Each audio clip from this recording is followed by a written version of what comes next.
Good morning, Assalamu alaikum. I am your Islamiyat teacher and this is your new Islamiyat book, आसान इस्लामियात दूसरी किताब। तो पहले मैं आपका मिड टर्म का कोर्स कंटेंट बताती हूँ कि आपका मिड टर्म का कोर्स क्या है। वैसे ही हम आपको शेयर भी कर देंगे पिक्चर्स में, ठीक है, फिर भी आप ये देख लें।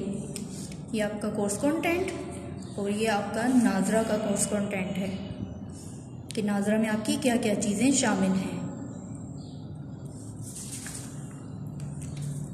जी, अब अपना टॉपिक हम स्टार्ट करते हैं। हमारा आज का जो टॉपिक है वो है अकायद तौहीद, पेज नंबर 20। सबसे पहले मैं आपको अकायद का मतलब बताती हूँ कि अकायद का क्या मतलब है। वैसे तो एज अ मुस्लिम हम बहुत सी बातों को मानते हैं, लेकिन सबसे पहली बात जो है अकायद का मतलब अकीदा, ये अकीदा की जमा है और अकीदा का मतलब है यकीन रखना। और सबसे पहला जो हमारा आ जाता है अकीदा वो है तौहीद, यानी तौहीद का मतलब अल्लाह को एक मानना। अल्लाह को एक मानना। बहैसियत मुसलमान हम तो बहुत सी बातों को मानते हैं, लेकिन सबसे पहली जो बात है वो है अल्लाह को एक मानना। अगर हम अल्लाह को एक नहीं मानेंगे तो हम तो फिर मुस्लिम कहला ही नहीं सकते, ठीक है ना। तो अब मैं आपको बताती हूँ कि हम अल्लाह को एक क्यों मानते हैं। क्योंकि अल्लाह ने हमारे लिए इतनी सारी चीज़ें बनाई, ये दुनिया बनाई, इस दुनिया में मौजूद हर चीज़ बनाया, फिर हमें बनाया, हम इंसानों को बनाया। हम सबसे अशरफुल मखलूक़ात हैं अल्लाह की। हम अपने आप को अगर देखें तो अल्लाह ताला ने हमें हाथ दिए, पाँव दिए, नाक, कान, यानी हमारा जिस्म का हर हिस्सा मुकम्मल अल्लाह ताला ने बनाया। उसने किसी तरह की कोई कमी नहीं छोड़ी। फिर इस तरह अल्लाह ताला ने हमें अक्ल जैसी नेमत से नवाजा। इसके अलावा जब अल्लाह ताला ने दुनिया बनाई, दुनिया में इंसानों को भेजा, अपनी तमाम मखलूक़ात को पैदा किया, तो अल्लाह ताला ने उस दुनिया में आराम के लिए, इंसानों के आराम के लिए, उस दुनिया को खूबसूरत बनाने के लिए अल्लाह ताला ने और बहुत सी चीज़ें पैदा की। जैसे कि अब मैं आपको बताती हूँ साथ साथ कि अल्लाह ताला ने कौन कौन सी चीज़ें पैदा की। ये देखें, दरख्त, सूरज, चांद, तारे, जानवर, परिंदे, फल, सब्जियां, पानी, पहाड़, बादल, बारिश, समंदर, दरिया, बागात, ये सब अल्लाह ताला की नेमतें हैं। तो अब हम अपने बुक के चैप्टर की रीडिंग की तरफ आते हैं और देखते हैं कि हमारे इस बुक के चैप्टर में हमें मज़ीद क्या क्या बताया जा रहा है। अब इस चैप्टर में एक बच्चा है जिसका नाम असद है। इस पिक्चर में आपको दिखाई भी दे रहा होगा, उसका नाम असद है। अब असद के सामने उसकी कुछ बुक्स पड़ी हुई हैं और वो किसी सोच में है। असद अपने कमरे में स्कूल की किताबें खोले कुछ सोच रहा था कि अम्मी कमरे में आ गई। उसकी अम्मी उनसे पूछती हैं, असद क्या सोच रहे हो? असद, अम्मी मैं स्कूल जाता हूँ, अबू दफ्तर जाते हैं, आप घर के काम करती हैं, तो अल्लाह ताला क्या काम करते हैं? अब असद की अम्मी उनको क्या जवाब देती हैं, ये पढ़ते हैं। अम्मी, अल्लाह ताला तो वो काम करते हैं जो कोई भी नहीं कर सकता। अल्लाह ने दुनिया की हर चीज़ को बनाया है, ज़मीन, आसमान, सूरज, पहाड़, दरिया, दरख्त, फल, फूल वगैरह। अभी मैंने आपको कुछ पिक्चर्स भी बताई हैं। उसी के हुक्म से दुनिया चल रही है। सूरज सुबह तुलू होता है, तुलू का मतलब निकलता है और दुनिया में रोशनी फैलाता है। उसी के हुक्म से सूरज गरूब होता है, गरूब का मतलब डूब जाता है, डूब जाना।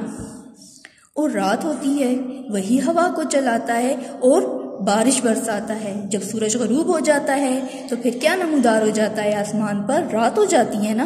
तो रात को क्या होता है, आपने आसमान में देखा है क्या होता है? जी, चांद तारे नजर आते हैं। सूरज की रोशनी में तो नजर नहीं आते, लेकिन जब सूरज गायब हो जाता है, गरूब हो जाता है, डूब जाता है, तो फिर चांद तारे नजर आते हैं। अब नेक्स्ट पेज पर आए, पेज 21। अब असद का नेक्स्ट क्वेश्चन क्या है?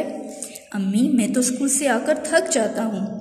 अबू भी दफ्तर से आकर थक जाते हैं। क्या अल्लाह ताला इतने ढेर सारे काम करके थकते नहीं?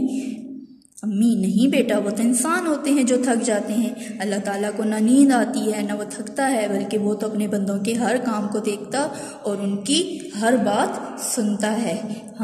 हम सारा दिन काम करते हैं तो हम थक जाते हैं ना, मामा बाबा भी थक जाते हैं, अब टीचर्स भी थक जाती हैं, आप भी काम करते हैं थक जाते हैं, लेकिन अल्लाह ताला बिल्कुल नहीं थकता। वो अपने बंदों के हर काम को देखता है। इवन छुप कर भी अगर कोई काम करता है तो अल्लाह ताला को पता चल जाता है, अल्लाह ताला उनको देखता है। अब असद अपनी अम्मी से नेक्स्ट क्वेश्चन क्या पूछ रहा है? अम्मी क्या अल्लाह ताला सारे काम खुद अपने हाथों से करते हैं? अम्मी बेटा, अल्लाह ताला जब किसी काम के करने का इरादा करता है तो कहता है हो जाओ, और वो काम हो जाता है। ये तो हम इंसान होते हैं जो अपना काम खुद करते हैं, लेकिन अल्लाह ताला सिर्फ इरादा करता है और तो वो काम हो जाता है। असद अम्मी अल्लाह ताला ने हमें कितनी चीज़ें दी हैं ना? अम्मी हाँ बेटा, अल्लाह ताला ने हमें बेशुमार नेमतें अता की हैं और उनसे फ़ायदा उठाने के लिए हमें अक्ल भी दी है। अब अल्लाह ताला ने जब हमें इतनी सारी चीज़ें अता की हैं तो उसके साथ अल्लाह ने हमें अक्ल दी है, और अक्ल के साथ फिर उस अक्ल को इस्तेमाल करते हुए इंसानों, मालूम है वो क्या करते हैं? इंसानों ने उस अक्ल को इस्तेमाल करते हुए कई चीज़ें बनाई। अब जैसे दरख्त है, दरख्त को कैसे इस्तेमाल करना है, इससे कैसे फ़ायदा हासिल करना है? एक तो ये गर्मियों में हमें साया भी देता है, ठंडक का एहसास दिलाता है। दूसरा, इससे हमें लकड़ी हासिल होती है, दरख्त से हमें लकड़ी हासिल होती है, और इंसान अपनी अक्ल को इस्तेमाल करते हुए लकड़ी से बहुत सी चीज़ें बना सकता है, जैसे कुर्सी, ये आपको नज़र भी आ रहा होगा इस पिक्चर में। कुर्सी के अलावा और भी मेज़, खिड़कियाँ, दरवाजे और लकड़ी से कई अशिया जो हैं वो बनाती हैं, और वो सिर्फ अक्ल के ज़रिए इंसान इस्तेमाल करता है। अब सूरज और चांद तारों को देखते हुए इंसान ने अपनी अक्ल का जो इस्तेमाल किया उससे मसनूई रोशनी पैदा की, और वो हमें किसके ज़रिए मिलती है? बल्ब, ट्यूबलाइट, सेवर्स के ज़रिए हमें मसनूई रोशनी मिलती है। अच्छा, फिर पानी जो अल्लाह ताला ने पैदा किया, तो पानी से तो बादल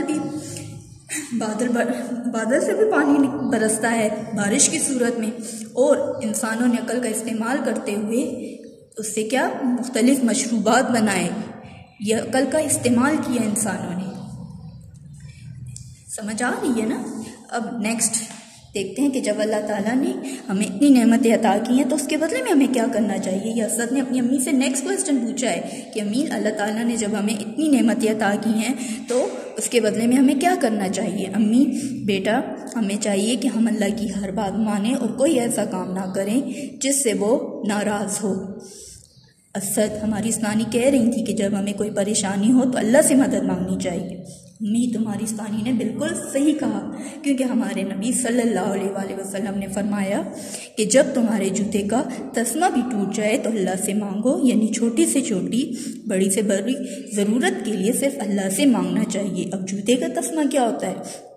जब आप शूज़ पहनते हैं तो उसके ऊपर उसको टाई करने के लिए, उसको बांधने के लिए बकल से लगा होता है, उसको तस्मा कहा जाता है। कुछ के लेसेस होते हैं। अम्मी तुम मेरी बात समझ गए होगे? असद जी अम्मी मैं समझ गया। अम्मी चलो फिर तुम जल्दी से होमवर्क करो, तुम्हें खेलने भी जाना है। तो ये सारा इस चैप्टर में अल्लाह ताला की तारीफ़ बयान की गई है कि अल्लाह ताला ने क्या क्या बनाया है और किसके फ़ायदे के लिए बनाया, और अगर हम सबको इस्तेमाल करेंगे, सही तरीके से इस्तेमाल करेंगे तो हमें कैसे फ़ायदा मिल सकता है। अगर हमें कोई परेशानी, कोई भी ज़रूरत हो तो हमें किससे मदद मांगनी चाहिए? अल्लाह से मदद मांगनी चाहिए। और इन सब चीज़ों को किसने बनाया है? अल्लाह ने बनाया है। अल्लाह ने बनाया है। और जब अल्लाह ताला ने हमें इतनी बेशुमार नेमतें अता की हैं तो उसके बदले में हमें अल्लाह का शुक्र अदा करना चाहिए। हमें उठते बैठते चलते फिरते अल्लाह का शुक्र अदा करना चाहिए कि या अल्लाह तेरा शुक्र है तुमने हमको इतना सब कुछ अता किया। और सबसे बेहतरीन ज़रिया नमाज का है, और हम नमाज के ज़रिए अपना अल्लाह ताला का शुक्र अदा कर सकते हैं। आई होप कि आपको ये आज की लेक्चर समझ आया होगा, आपने समझा होगा। इंशाल्लाह फिर नेक्स्ट वीडियो में हम आपसे इसी टॉपिक के हवाले से मैं क्वेश्चन भी दोबारा करूँगी और फिर नेक्स्ट क्लास होगी आपकी। ओके, टेक केयर, अल्लाह हाफिज़।